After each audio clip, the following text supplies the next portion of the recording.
Everyone, so natanggap ko na po yung delivery na in-order ko. Mag-unboxing tayo.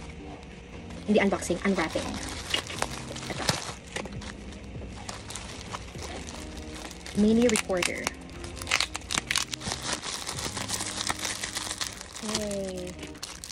2 red. Tubo. I'm gonna try both.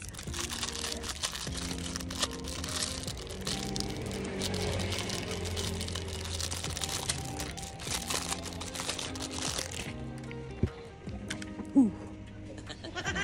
It's so cool. Ay, bongga. Ito siya pag walang ano. Wow.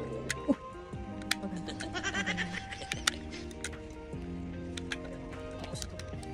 Try natin. So, may ano pa siya sa likod. Sealed. Seal. Okay. Let's try.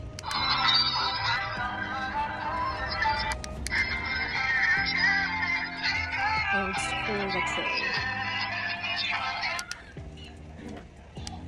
Hello!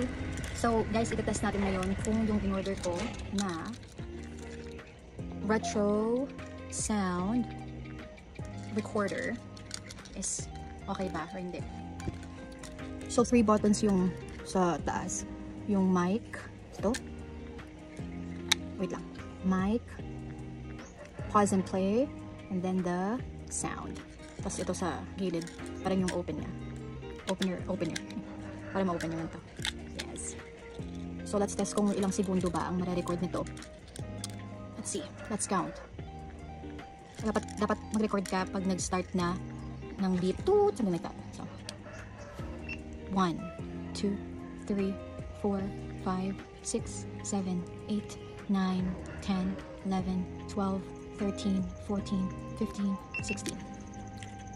Parang 15 seconds lang. Let's do the play. 1,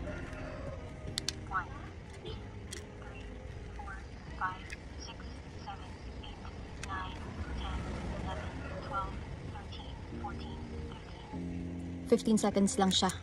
15 seconds lang yung duration para makapag-record ka. So, definitely okay po siya. You know, pang gift sa loved ones nyo. Or, parang reminder mo siya everyday. You can record yourself para ma-remind ka everyday kung ano yung goal mo, you know, anything. Try natin mag-record ngayon. And see kung clear siya. Natin kumanta. Just the two of us. We can make it if we try. Just the two of us. Just the two of us. Just the two of us. Building. just the two of us. We can make it if we try. Just the two of us. Just the two of us. Just the two of us. So kung gusto nyo i-change yung na-record nyo na, gagawin nyo lang is pindutin yung mic button. And then, here, record it again. Hi, this is a test recording. Display natin ulit. Hi, this is a test recording. Diba? Galing niya. So okay siya, okay quality.